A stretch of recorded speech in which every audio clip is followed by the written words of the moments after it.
kuna hii kitu uhappen India ile nafindigi very fascinating where you have a dollar billionaire living next to a slum driving like a Ferrari hivi kwa slum alafu wanaenda to their mansion.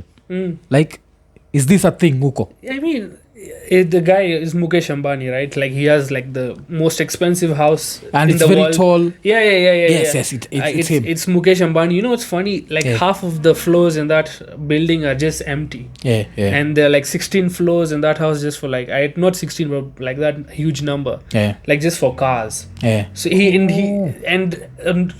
like he lives like the house it's crazy, man. It has a helipad. It's the most expensive house ever. And I guess in racial and income inequality is quite a huge thing there. And what I find fascinating is I think also he's because not afraid they of like being him. robbed. I think because people also kind of like him. He's like a mogul. This guy is like think of like Kenyatta, but like whoa, like the whole country now. Which I guess is not any different, but he has like hands in so many industries, and a lot of people do like him. Because like they see him as a job. He just gives jobs, and and I don't think that hateful. I don't know. Maybe people do. Maybe there are protests around his house. I don't know. But it's I don't know why people don't. As you said, in South Africa, if you live that close, they rob you. Like South Africa, the level of crime in SA is another level. Is it every city, or is it mainly Johannesburg? I think most cities. Cape Town. Cape Town. I'd say just in South Africa, don't fuck around. I'd just say that don't fuck around. Just know. There's a video going around right now of a place that doesn't really look like urban South Africa. It's in the rural. Where you see two guys coming in a motorcycle. Enter this house that's like in the slum, but it looks like they are doing better off than the rest of the guys. Two guys get in. And they climb the stairs, and there's a dog. The dog is told to shut the fuck up. Of course, it shuts the fuck up. Two guys get in. One gets in the house. The other guy is outside. They're both with like a AK-47. Oh shit! So one guy gets in, picks up whatever they're picking up, and you can see the guy on the door is communicating with someone like, "Chill, or we're gonna shoot you," or some shit like that. Because I think it's one of these Samsung with super zooms, and he's zooming from very far. So the guys come out with everything they need, with the bags and whatever. They even go there twice. They come, give the guy who is with the motorcycle, hold this. They go back in, get a few more things, come, get on the bike, and they bounce. The crime there is like, even we had a guest here, Kabalakile, and he was talking of the way a reporter was robbed live on air. Oh yeah. They just took you remember that? And those two fuckers were jailed for 15 years each. Like, how the fuck can you do that? As in, you're a criminal, but these are HD cameras. You're just there. They were caught, and they are both in jail. Like they were given 15 years. I've also heard stories similar to here, right? Like in houses in Muthaiga, where the thieves just come in, like feed the dog like sleeping pills, and they rob the house. They ask for ATM pins and all that shit. They take you to the ATM, withdraw your money. So it's I don't know. I don't know, but I guess in South Africa it is quite a lot. Because after America, I think this is true. South Africa is the second most country with inmates. Like they have a lot of people who are jailed. After America. Because another thing about them is there's a South African friend of mine who was telling me like most thugs in South Africa know they won't live for long. And they've embraced that fact. You see, like thugs in Kenya have not embraced that fact. That's why thugs in Kenya will surrender. Like they're given a choice, they'll be like with their hands up, and then they're shot. And it's very hard for you to see like a real South African thug with his hands up. It's either me or you. Moja wetu anaenda. You see, like the ones who are really the thugs, the ones who live the life, nacheki. But Kenya inakuwaga like uko 50-50. That's why you'll surrender, and the Kenyan cops don't give a fuck. If you're talking about South Africa, I have a question. Do you think there'll ever be a white president in South Africa again? In the future, kabisa. Maybe you think so? 100-200 years from now. I think at some point, you see, because the more the country like exists, the more the whole black white thing, with time it's going to fade out. Even in Kenya, I'm sure like 200-300 years from now, we'll be like even a Kalasinga with that's probably whatever. the next 28 years. You don't worry about that. We have plans in this community of ruling this country. So that's going to happen, because I feel like in the future also, like there won't be space for racism as much as it is right now. You think so? Yeah, because I feel like racism, I'm a big believer in science, and I do believe that science played a very big role in racism. And the more that science spreads and builds like equitable societies, the more there's less and less space for racism. Like the question is, that guy we talked about, Anitwa, the billionaire. Ambani. Yeah. Do you think like other billionaires who are white look down upon him because they just look at the money, you see? Yeah. So money brings a certain level of respect. Yeah. So I feel like the more life, the quality of life is improving with science, the more there'll be less and less space for racism. Because you can even look at the level of racism from the medieval times to saizi. Imeendelea reduce. Have you noticed? It's reducing. It's not ending, but it's literally. Kuna time mina wewe would not have sat in any space. Yeah, but thanks to the British, we're even communicating in a language. I don't need to learn your language. You need to learn mine. Let's take it. So kuna hizi vitu zote zile science inabadilisha. So I mean, I agree, but I also feel like there's always going to be something that is going to keep people divided.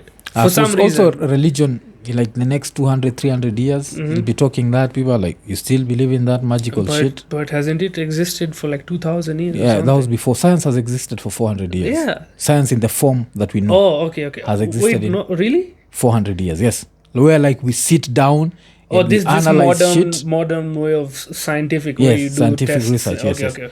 It's existed for 400 years. In these 400 years, to me, what have we done? Improved the lifespan, all this shit. So now try and imagine when science will have existed for 2,000 years. If you're still there talking about some magic person in the sky, people will be maybe even if a religion will only survive, in my opinion, in that time, if it also evolves, like it shoves away this other fat that's on it and just sticks to the connection of spirituality, because no matter how much science I don't know, science has shown us wonders, but I feel like until that need of spirituality science cannot take over. I think until then some form of religion or something of that sort has but to I exist. think it's going to exist in like at some point it's going to be the minority. It's like the way right now the majority of the world is religious. Probably. Now, it's going to reach a point where the majority is now. So now this small minority who's like, the world is ending tomorrow, they're still fucking, they're still the religion is always anti kila kitu. Not supposed to fuck, you're not supposed to eat you what, you're not supposed to so kuna kugana hizo story. But that one I agree, but you see the pendulum flows both sides, right? Maybe religious people have their chance now, and then when we're done that way and then we realize, then we overcorrect, we go to the other side where now everybody's super atheist, nobody gives a fuck, we don't matter, nothing matters, we kill each other again, then spirituality I don't know. I think it might be a pendulum. I think atheism is rooted in the fact that you matter, you and your life, because there's nothing else after this. You see, I mean, which I guess scientifically is kind of where most people lie, but you don't know. Kwa sasa religion inakwambia hata ukidedi kuna life ingine after hii. Science is telling you no, ni hii moja tu. Ukikufa, of course, the closest religion that I could agree with is when Hindus say you come back as some other shit, because when you die, of course, you'll feed maggots, feed trees, so there's a part of you in a tree, a part of you in some maggot, a part of you in... You go back to the universe. You go back to the universe. So kuna hiyo. That's why I oh shit, ita sound vibaya. Kalasinga new cremate. But cremation to some level is selfish, unajua hivyo. But it's also the quickest. Why should I waste time? So still carbon in the air, whatever. So it's both good and both bad. Bad saving. That you don't give back to the society. But like, also burying is not environmentally friendly, because you take a lot of land. If everybody dies, if everybody is supposed to be buried horizontally, you run out of space, bro.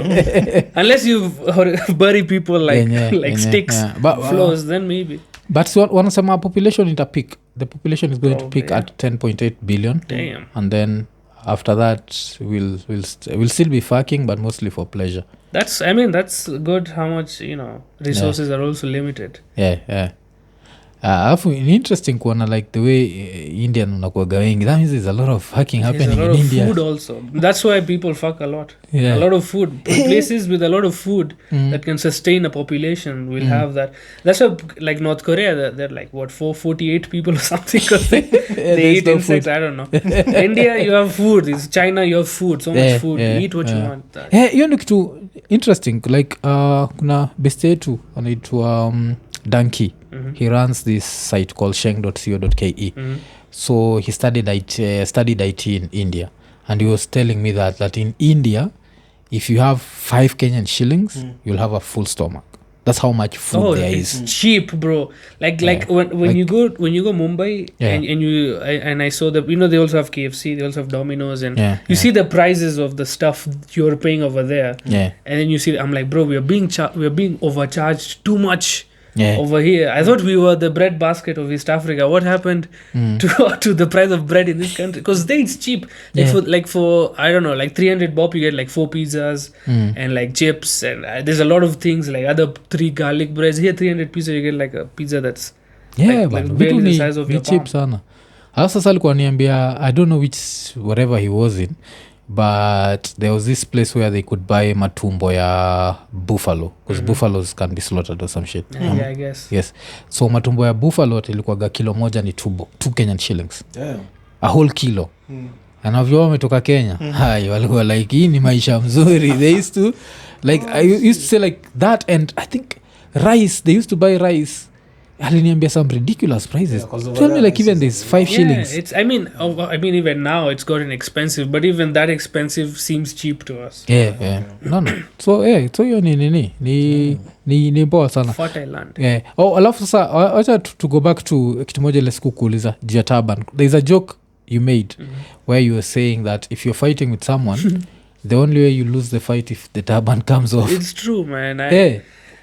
Because that in school, I'm just personal experience. The thing that kept me as a person was this connection. So it's me and my turban with the same thing. So in a fight, if the turban comes off, it's the equivalent of like your arm breaking. I mean, of course you can run away or still punch the left arm, but that's still like, oh, this is where the fight should end because it's crossed the limit. So for me it was a turban. I mean, honestly, that's why I didn't get much into fights because it's very easy to lose. As long as the turban is off, I lose the fight, and I didn't want to take L's. Turban, what does it mean? Inamaanisha nini? Kwa nini haifai kutoka? Okay, so our guru told us that God be perfect, so keep your hair. Respect your hair, it's part of a gift from God. So one way we respect is by wearing a crown, because all of us were kings. Every king is a king. So this turban is our modern crown. So you don't deshelve a king's crown. That's punishable by death. So that's why you don't disrespect the crown like that. Okay. So now but your hair, when I look at your turban, ikai kubwa. So how long is your hair? My hair is not long. It's probably, I don't know, 12 inches maybe. You still... No, I don't. It just didn't grow. My hair just stopped growing. Like, fuck it, we're done. You will focus our energies on other hair growth up there. Because reason nimeuliza ni jua kuna warasta pia uva turban ka nyinyi. Now they're called the Bobo Shanties. So like there's this guy called Sizzler. Unajua Sizzler by any chance? Yeah, you know Sizzler. You just told me right like 15 an hour ago. Nilikwambia jua Capleton. You said I even forgot. My memory is racist. So there's Capleton who's also called King Shango, Sizzler Kalonji. So they wear those. Like even Bubo Turbulence. So they wear those, and then you can see their turban in the juu kabisa because it's dreadlocks inside. So niko nashindo hii yako ni... my hair is very short. It's just it's hardly one layer. My father makes fun of me. Like, you're a woman, you can't even grow your hair. In our culture it's the other way. The longer hair the guy has is also seen as a good thing. Okay. Yeah, because I always assume it's the women who have long hair. They also, that's naturally, they have long hair anyway. If you, as a guy, you have long, strong hair. It's like, this guy looks like Solomon. Like, he'll tarua this building. You don't mess with this fucker. Because hii nywele uzwa Kenya utoka wapi? I don't know. I guess India. I always hear it's Indian hair. India has a lot of export of hair. So it's just somewhere in some Indian slum is like, fuck this shit. I feel like there's some okay. I've seen one documentary where I saw where it comes from. So in Hinduism, there's this, I don't know why they do this, but a child doesn't cut their hair until they get a certain age. I think it's a sign of maturity that when you go get your first haircut. So some children let it grow. So when they reach that age, they go to this barber shop, they cut it off and they sell that hair to the manufacturer and they just blah blah blah make it into hair. So it's kids' hair that I think people are wearing. Kids' hair. But also barber shops. And Indians are hairy, bro. This hair grows everywhere. Chest, armpit, toenail, everywhere, bro. Toenail. You see, look, bro, I'm hiding my feet. So now, let's talk a little bit about comedy. And then we start with, which one do we start with? Current events or your comedy? Yeah, man, it's your podcast. You Iko Nini, bro. You tell me Iko Nini, bro. Okay, that was on the current events. So unafeel nini juu ya the petition? Do you have any? I mean, usiogope uko iko nini? I know. I don't have any player in this game. Yeah. I don't Will you care. vote? No, I don't. Kwani kuvote? I'm lazy. I am lazy. I'm not standing in line for somebody else to get a job. This is too much work. I'll never stand in line so I can get a job. Why would I stand in line for somebody else? Unless it's online, then I'll definitely vote. It's not illegal to not vote. It's, and also because I don't believe I will benefit directly. Okay. I'll be shafted either way, right? I have no business that can influence politics. So I'll just have to pay more taxes no matter who comes. It's like eating, as I think I've heard this analogy, it's like eating a shit sandwich. So do you want it on brown bread or do you want it on white bread? It's still a shit sandwich. You just have to pick which way you're going to eat it, and I decide not to eat any. That's my way of saying I don't eat any of those.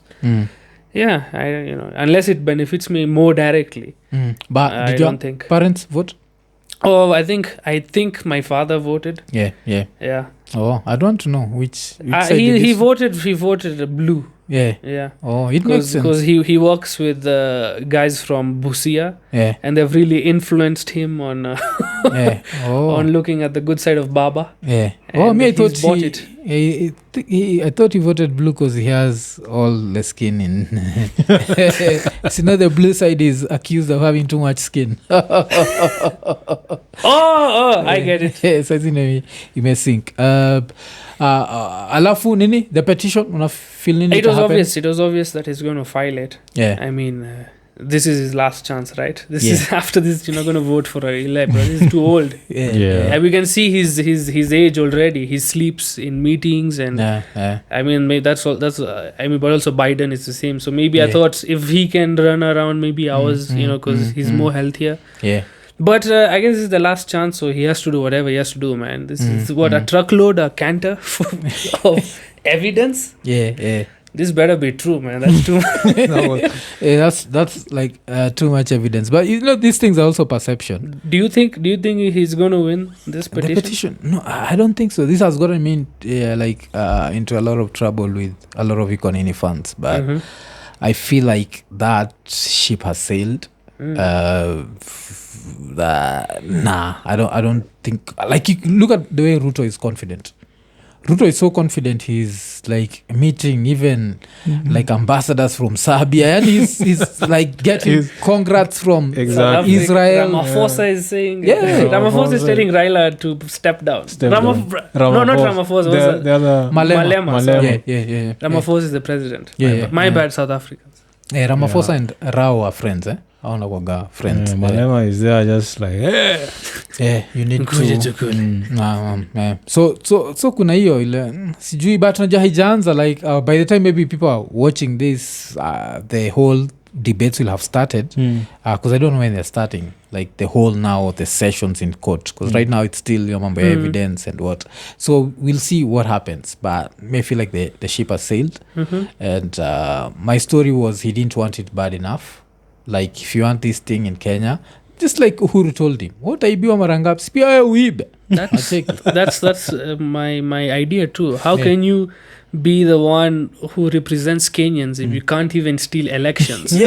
Dude, what kind of, that's not who we are. We need somebody who can. You can still enter there, then close all the loopholes for stealing. Yes. Why wouldn't? If you believed that, but if you are uko hapo kwa outskirts that unatry kuwa honest, you can't be honest in a full in a room full of dishonest people.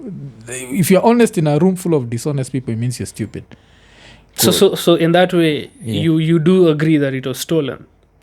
I don't know if it was stolen. Because otherwise, everybody I hear, maybe it's just Nairobi.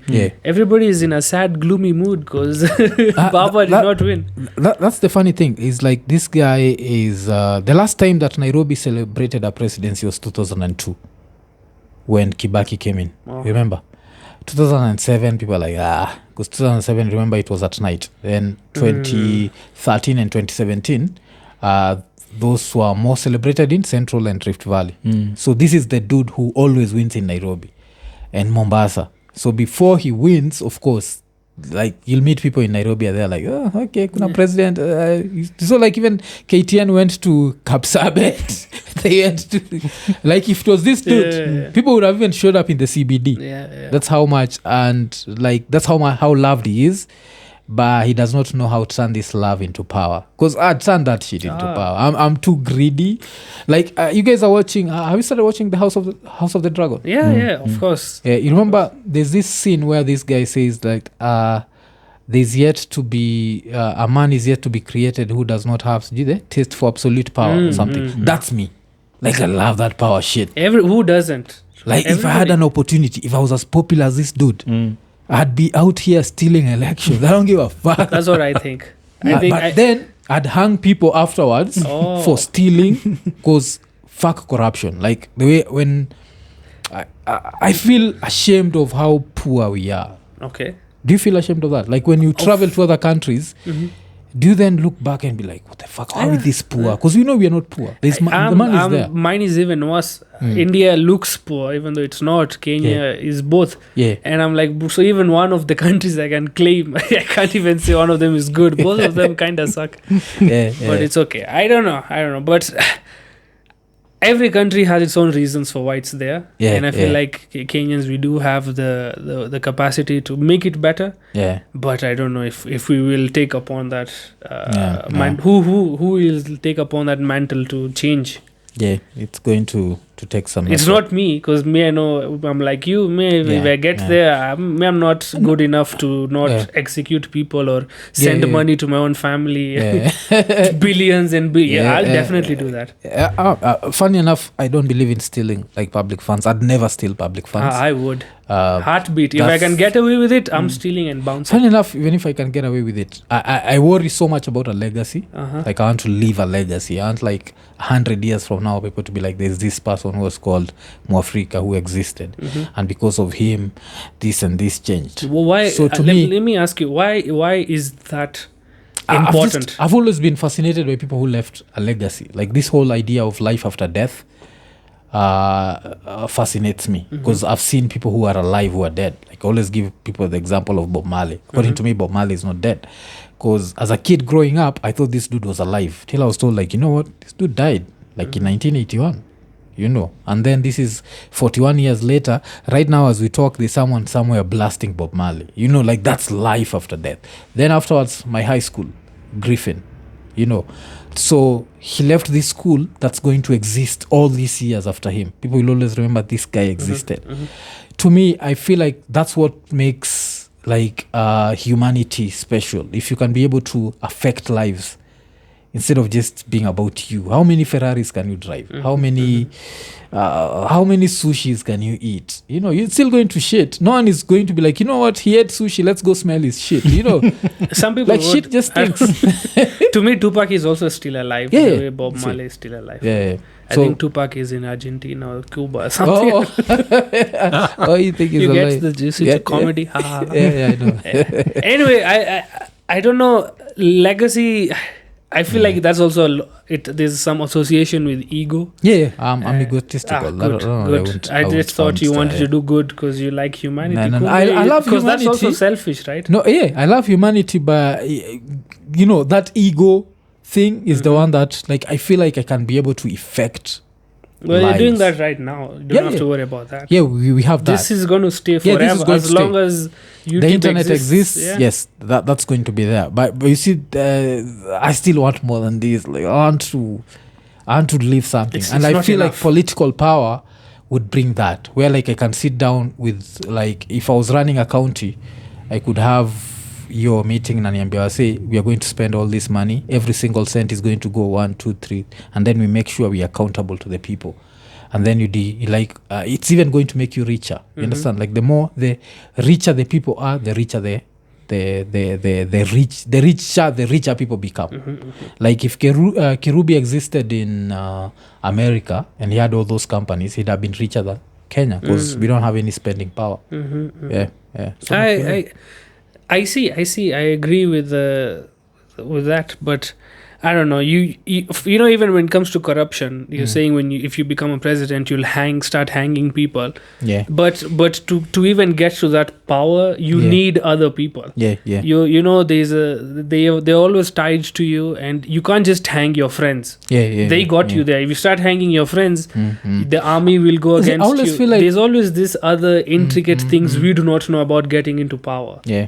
You'd have to expect a bullet at the end of it, like a Sankara. You know Sankara? Yeah. Everybody who tried to do good. Yeah, if you no good deed goes unpunished. Yeah, so there's that. Even Gandhi was shot. Yeah, Gandhi was shot. Yeah, Nathuram Godsa. My father taught me that. Yeah. And the guy just surrendered immediately. He's like, I killed him. It's fine. Yeah. He was shot because he wanted it to be the same country or something, or the other way around. I forgot. And people like, nah. So with Pakistan. Yeah, I think he wanted it to be one country, or he wanted it to be separate or something. Like his opinion was something that a lot of people disagreed with, and pop.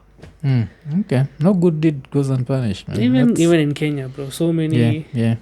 People have tried that shit. Akina JM Karaoke, Tomboya. We say una Ouma Pamba chap. Is it? I thought Tomboya was also a conspiracy theory. Yeah. What? I don't know. I forgot. Conspiracy theory? How? Like it's so that he doesn't get into power or doesn't influence or something. I can't remember. He was becoming too popular.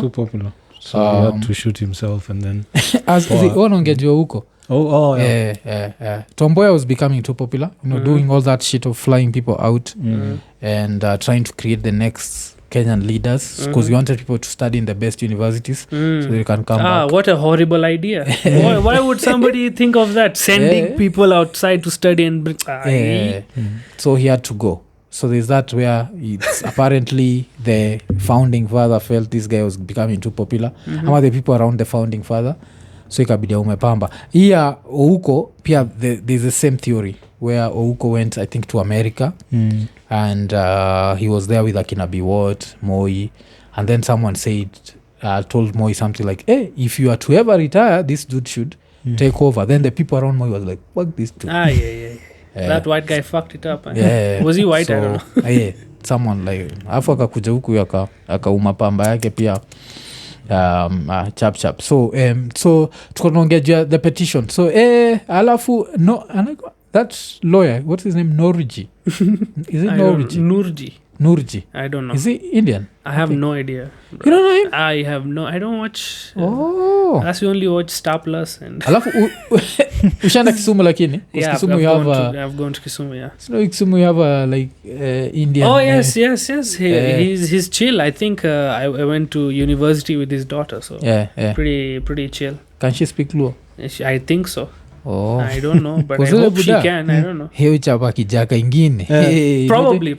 That's how you get the people, right? You can't. Yeah. That's why. Do you think Gideon Moi will have a chance? Because I've heard just because of his accent, he'll have a hard time getting a lot of people to believe that he's. Like you can't have an accent and not be a leader for a country. You don't speak the accent. Do you think? Do you think that's? But I think he's just. It comes back to that thing I was saying. You don't want it bad enough. Like if you have all these billions, you have all these billions, and people in your county are literally starving. Like you can't come up, you can't get some scientists to come there and create a few greenhouses and just feed the people. You'll still have all your billions. You see, like you want to die with all this money. People in Baringo starved to death. And they have a lake, right? And and they had a president for 24 years. They starved to death. Even today, there's a drought, I think. Yeah, in Baringo. Yeah. Like, what the fuck was Moi thinking? Like, I don't get it. Like, that dude, if there's heaven and hell, if that dude is in heaven, fuck heaven. Like, but, I believe heaven and hell is here. Here. And he lived in heaven for most of the time. So I don't know if even this Raila story, let's just go back there. The reason why a lot of people wanted him to win, I feel like, was it built a good story. Yeah. Like, this guy never gave up. In the end, he got what he wanted. Maybe that's not the story, in my opinion. Maybe the story is sometimes you just things don't happen. Sometimes no matter how much money you have. Yeah. Sometimes and that's life. You don't plan well, things will not go your way, no matter how much you think you can plan. There's also there's like a verse my father taught me, is like soche soch na hove, just sochi lakhwar. So you can think 1,000,000 times, 1,000 times, but if it's not meant to happen, it's not gonna happen. Yeah. There's that. That's the idea of that verse. Yeah, so you believe in fate? I don't know, man. Those are very philosophical things, but maybe I don't know. It's like some people have destiny. I feel like that's like you are just born, like Tiger Woods, for example. Yeah. He just his father, of course, a lot of training, blah blah blah. But that guy is just destined to be the greatest golfer ever. Yeah. You could say same for Messi or Cristiano, whichever side you fall. These guys, when they touch the ball, magic happens. So that's, to me, that's bound to. Some things are just naturally, even scientifically, like statistically, one of them is supposed to be super intelligent, so that's just destined to be great. For some people, you have to figure it out. It's a game, right? Some people figure it out, some people don't, and unfortunately, luck. You see, a lot of people plays into a lot of things, in my opinion, play into fate, destiny. So it's not just one thing. A lot of things have to work out, and luck also. I think that's the one thing to underestimate. Like luck. Sometimes you have to be at the right place at the right time. So, but you can prepare for luck. Yes, you can prepare for luck. That's the best. So even in the preparation for luck, sometimes you don't need luck. You just make it there without being lucky. And even luck, you can go as far as back. Just being born itself, you're lucky. Because what is the statistic probability of having life? It's just starting there, you're lucky. Then you're born in which country, then who your parents are. There's so many things. Everybody has luck who's born, I guess. Unless you're born in Syria or some shit. You had a joke about that. See, reincarnation, like if you believe you come back. I'm like, then if you're living a bad life, so you just kill yourself and come back again. Maybe try another country, and then people say like, oh, what if you're born in Syria? I'm like, what's the problem? You die immediately, you come back. Come back as a dog in Norway or something. Good life. Because dogs in Norway are living well, yani. Norwegians, their country is so dope. Swedish people go there as the Mexicans in America. Swedish people go to Norway for like the low paying jobs. I didn't know That's crazy, bro. Because I remember like jail there. Like if I was a citizen in that country and life was fucking me in the ass, I'll just commit a crime. You've seen the jails? But there are no walls. You get a room, there's internet. And the population in jail is like they're closing down jails because they don't have people to put They don't have people to put. That's how life, but also suicide rates allegedly are quite high in those countries. Because I think, I've read somewhere or seen it in a video, that the idea is that your life is going so good, you don't want to see old age. Like, fuck old age. I'm a young person, everything is going well, let me just end well, I'm at the peak, so I don't have to see this downfall. Maybe. But that country is special. When we'll get there, we'll know. Alafu now see the roots. See, the Vikings were Norwegians, not Danish or Scandinavian probably, but it's the same kind of people. Right? But they were mostly, if I'm not wrong, like if you look at, you watch football, Haaland. Yes. You see that Haaland shit? That's you see like the way he's tall. That's a tall guy, right? The way he's tall, the way he was. So the Vikings, that's like Viking blood. So from those really violent motherfuckers to now this society, it's like, change happens. They've seen it all. Even Mongolia. Mongolia was half the world. They could have taken over Europe. Mongolia was Genghis Khan. Yes, Temujin was his known popularly. But that guy, if he wanted Europe, he could have taken Europe. But then one of his guys died and everybody had to come back, and that gave... But anyway, now look at Mongolia. We don't even know what they produce. We don't even know who their celebrities are. They still say like 20% of the world population have Mongolian whatever, probably because of Genghis Khan. That guy fucked a lot of bitches. And he killed a lot of people also. Like he killed so many people. I think Joe Rogan had some guy. Like the carbon in the air like fell by 10% because people were not using fire. That's how they know like the population shrunk that much. Imagine you affect cooking patterns, bro. That was a violent. That's legacy, bro. That's what Nick Cannon wants to be, bro. Bobby Halwale. Those people are nothing. There's to that Asian man in Mongolia. And then Nene, still sticking with like stuff happening in the this country. The comedy scene. But before we talk about the comedy scene, let's talk about the music scene. Like I've seen you on the roasts, and you always have this bullshit of, bro, I don't even know you, bro. So is it true? Am I just some shit you say? Because normally comes out very funny. Haven't you noticed? I don't know half the things. Like talking shit about Ben Sol, then you're like, I don't even know you, bro. I honestly just here for the money. Some of them I genuinely, when I say I don't know, I genuinely don't know much about you, because that's the truth, man.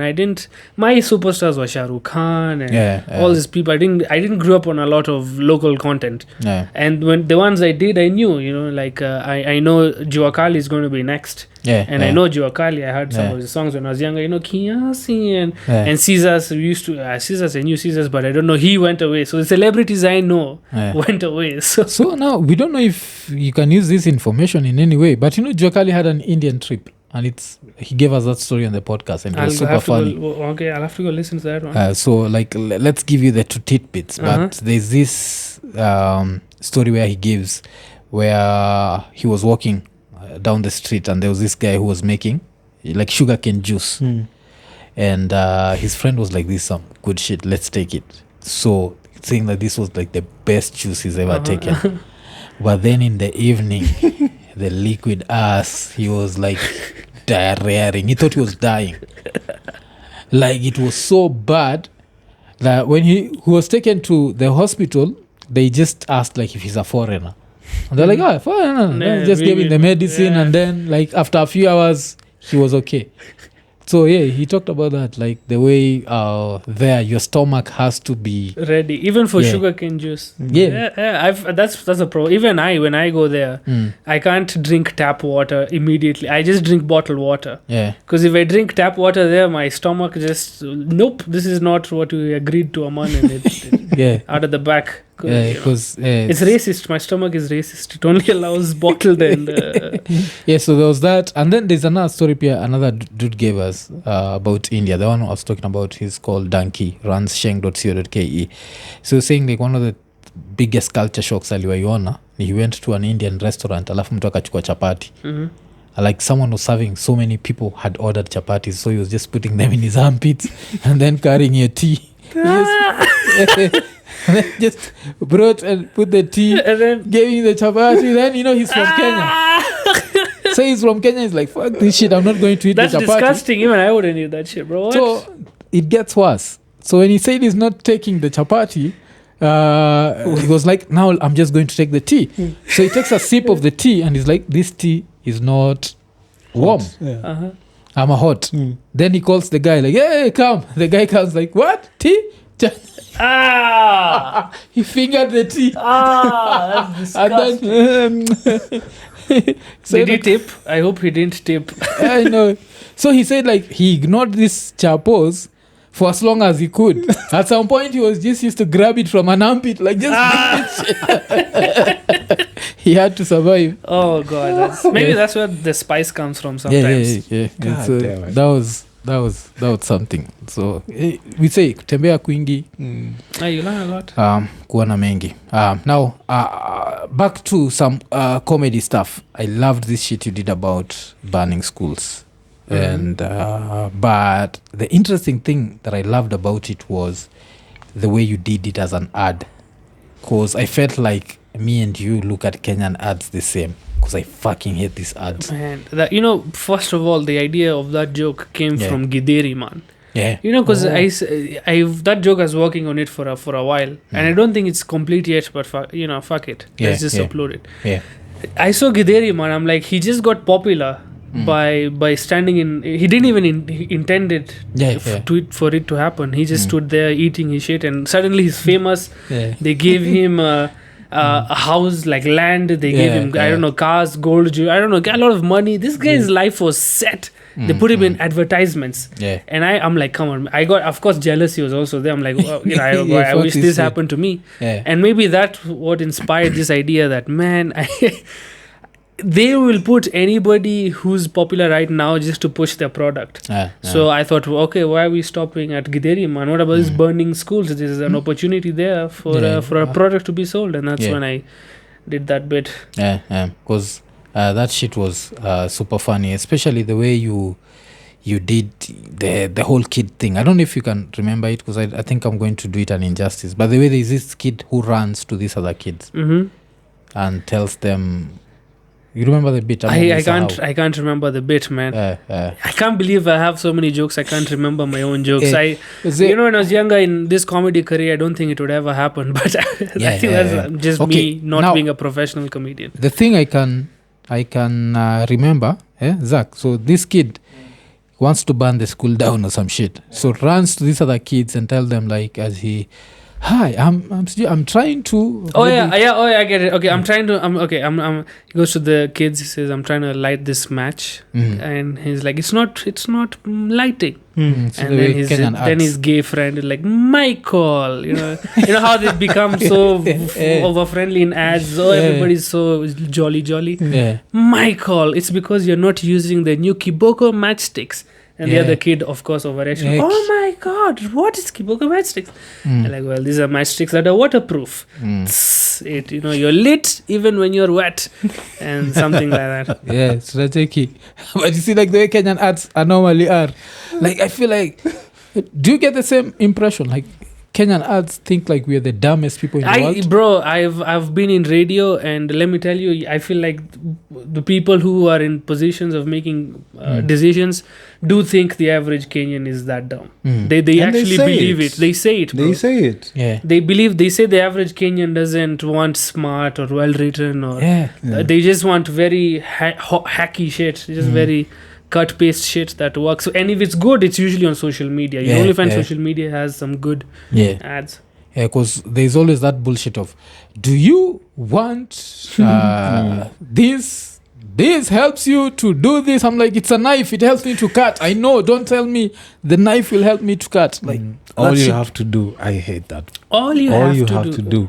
Yeah. Oh my God. Yeah, those I used to say that a lot on radio. To win this handkerchief. Which radio? No, Radio 44. Radio 44? You are 44. Yeah. Nice. Iko abi? Ni Radio Africa pia? No. It's independent. The guy who started East FM, then he sold it to Radio Africa. Then he started this new one. Radio 44. Yeah. 44. So 44 because 44th tribe. 44th tribe. Get it? Shit. Even you didn't know. Yeah, I didn't know. I didn't know that shit. One of my friends went there as a producer. I don't know if he's still there. Steve? No, Duncan. Duncan is like a legend. That's legacy when it comes to like African, not African, just Kenyan radio. He's like a very well respected producer. So Radio 44, what were you doing? I was a presenter on the drive show. It was called The Drive Through with my co-presenter Jeet. And Jeet and Amandeep. Yeah, Jeet and Amandeep, yeah. Which language? English. Yeah. So it's some shit I could have listened to. It's just the music. Okay. The music was mostly Gujarati. No, like Bollywood. Yeah, I guess. Oh, Bollywood. Oh shit. Yeah, but there's like 25% everything else now. There's Drake. What's that music called? Bhangra. Bhangra is now Punjabi. Now that's my music. Bhangra. Yeah, Bhangra. Yeah. That's the one that's the best there's no other genre of music that comes close to Bhangra, I would say. Even hip hop. You know how America is always so far ahead of other. That's how Bhangra is. How Bhangra is compared to. That has reminded me, Majuzi, the Commonwealth Games. Did you watch them? No, it's not even a fair competition. Half the world is not participating. The cool people are not there. You know, America is not there. They have the fastest, fast people. China is not there. Russia wasn't there. See, Who is there, bro? I was talking about it because of the closing ceremony. So the closing ceremony had Apache Indian. And you know about Apache Indian? Yeah, man. So now, I thought about how right now Black Americans have a stick up their ass. I don't think he'd be accepted in Black America right now. Yeah. Because, you know, the way Black America have started this bullshit about cultural appropriation. And they're misusing it. Like, everything is just cultural appropriation. So now when you look at him, he does shit like in a Jamaican style, you know, all that shit. So they would get offended. But isn't that more influenced by the area in London or the area in UK where he's from? Black Americans don't give a fuck. Like if I speak the way I speak, or you know, because I was born here, you know, my accent is the way it is. Now you will say I'm copying. Black Americans. I'm copying the African culture. I should speak like this because no, bro. You know, that's how Apache is. You should. But I don't know. I don't think he gives a fuck whether he's accepted or not. No. The British have accepted him. Even the Black British. It's just Black Americans. I feel like Black America has experienced so much racism that they see problems in places where there's no problem. There's no problem, yes. I mean, that's also true because of their history, right? Imagine it's not that long ago slavery was a thing, so maybe they still have. It takes a while for every, you know. Even civil rights, like they've had civil rights for less than 60 years. So we have been. You could be able to vote for how long since you were born. You know, it's not an issue here. Also, I've read somewhere that I think it spoke truly that if an African sees a problem, they'll see the racism later. Explanation first. But even a African American, the blacks in America, if they see like an issue, they will see the racism first and then evidence or explanation later. So their angle is usually from a racial angle. Because everything in America is racist, which makes sense. Like I've seen videos where people who are black go to like indigenous villages. And people are curious, you know, they touch the skin just to see whether it's, you know, it's curiosity, it's not racism. But I saw the comments, usually it's just African Americans saying, oh, that's very racist, blah blah blah, why are you touching the hair? I'm like, okay, this is not racist, this is just two different people trying to understand what the other person is. Because I think also someone was telling us the way I think they're walking around in China. I think it was even Wodemaya, I think. You know Wodemaya, that YouTuber? No. YouTuber called Wodemaya. So he was talking about the way, I think he was in China the first time. And this kid, very innocent kid, just came to him, touched his hand, rubbed it, and then started touching himself to see if the color comes to him. And you know, this is a kid. So the kid is just curious. So there are things that you have to know. Because kids are not racist. Like if you put a lot of kids from different colors together and there's no adult involved, they'll just start playing along. Like at some point they'll be like, we are just kids. Just blabber their bullshit and just have fun. But if an adult is involved, then it becomes... So we also shouldn't kill that innocence. Of course, there's a level of racism, Pele, that comes in where, of course, now eventually the kid is told, don't fuck with these people, 1, 2, 3. But my friend was like, the kid actually asked the mom if we can we keep it? Because I thought it was like a pet. That kid must be a reincarnation of some colonial master. It reminds me of this. There's this comedian, what's his name? This muscular comedian who made a very funny joke of if George Washington was to resurrect and end up in the White House during the Obama presidency. So he'd be like, who? He's president? And who owns him? I don't remember which comedian that was. But so talking about comedy, your favorite comedians?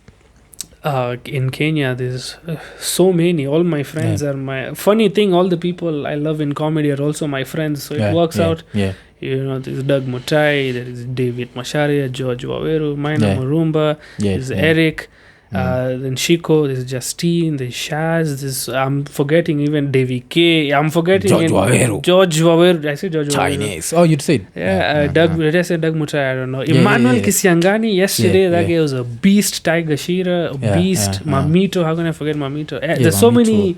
Mammito is getting ridiculous nowadays. He's always been, bro. Mammito has always been like a A tier, S tier of a comedian.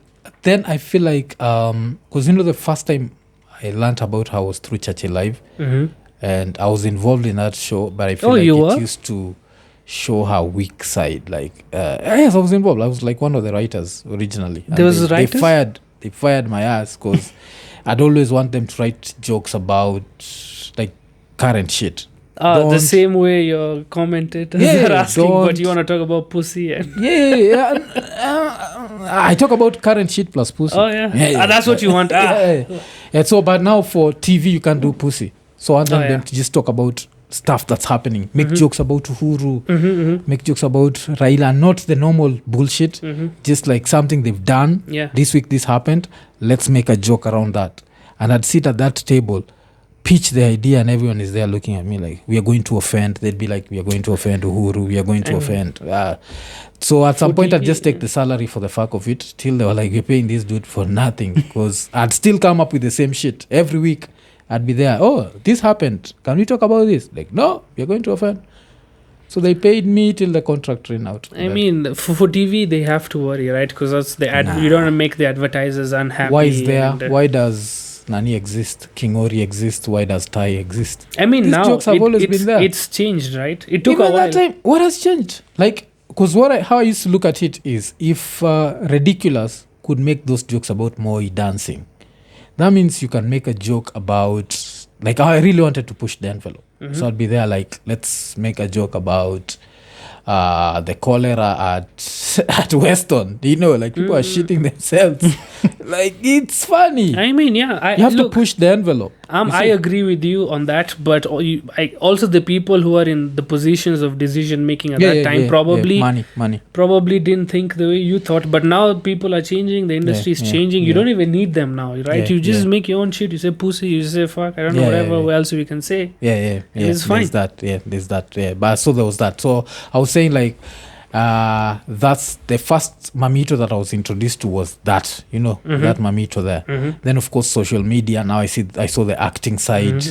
So with the social media, you'll see the acting side.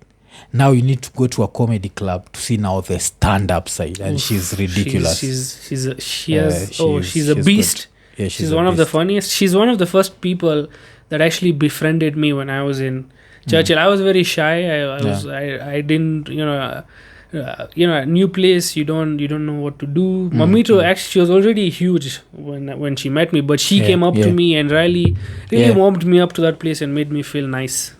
And why did you leave Churchill? I didn't leave. Churchill is more of a self-bring thing. Like, you bring yourself. There's hardly a contract. And you have to be there, I think, on Monday, Wednesday, and Thursday. Like 3 days a week, you had to be there. Commitment.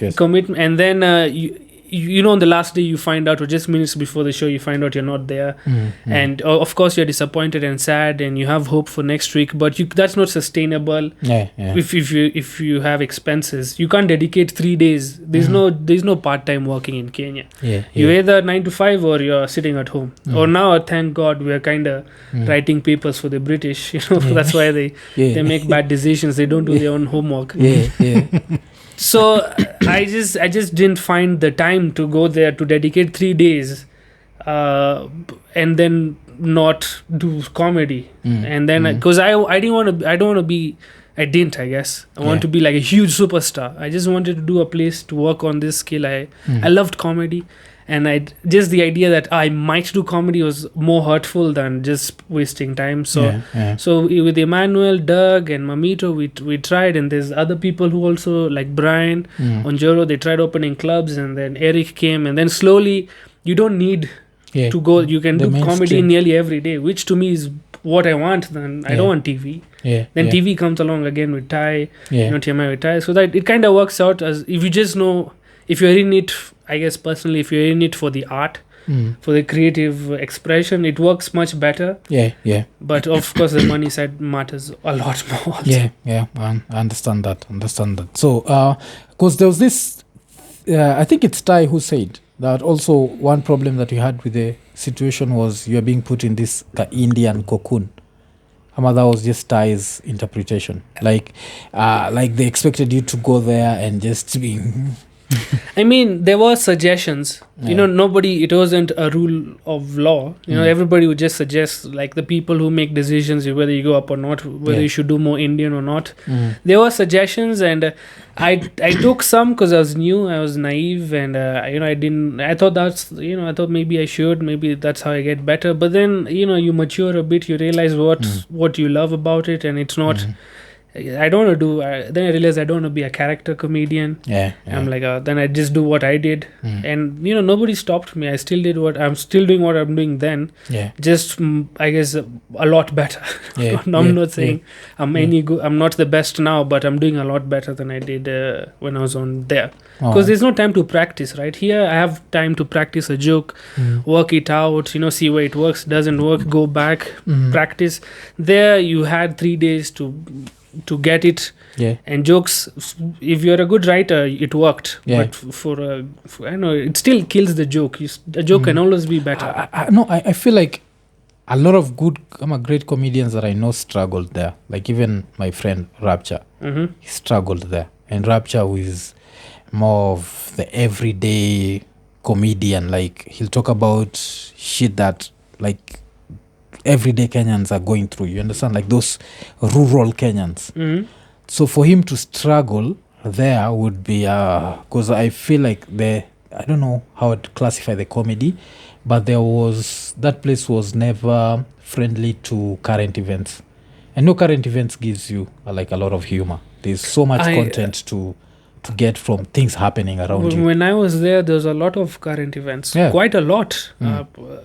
Memes, people are talking about memes that are popular, like give me like a Nigerian meme, get out of here, man, get out of here. Just somebody comes in and that's the meme that's popular now. You see so current events, they use it. You didn't get like I saw comedians use current events when I was there. I think what I meant by that was, now if he was writing right now, the jokes he'd be writing about would be the petition.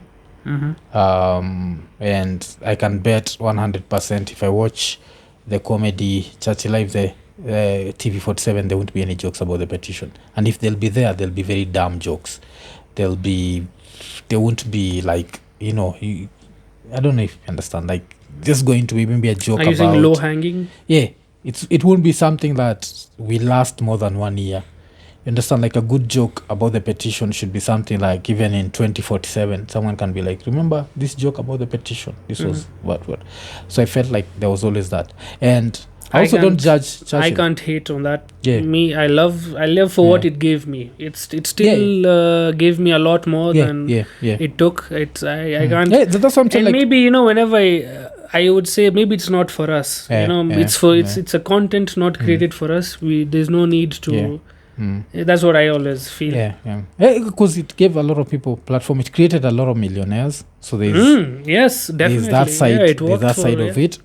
But it also made comedy into a clowning thing. That's what I didn't like about it. Like clowns. Like if you look at, why is Eric Omondi struggling right now? Is he struggling? Doesn't he have his own TV show and advertisements? He has his advertisements, but why is he wearing dresses? Hey man, some people do things for money, that's what I'm saying. Like, does he need, like, at some point he was the second biggest comedian in Kenya. Second? Isn't he the president of African comedy? That's in his head. Like, that's,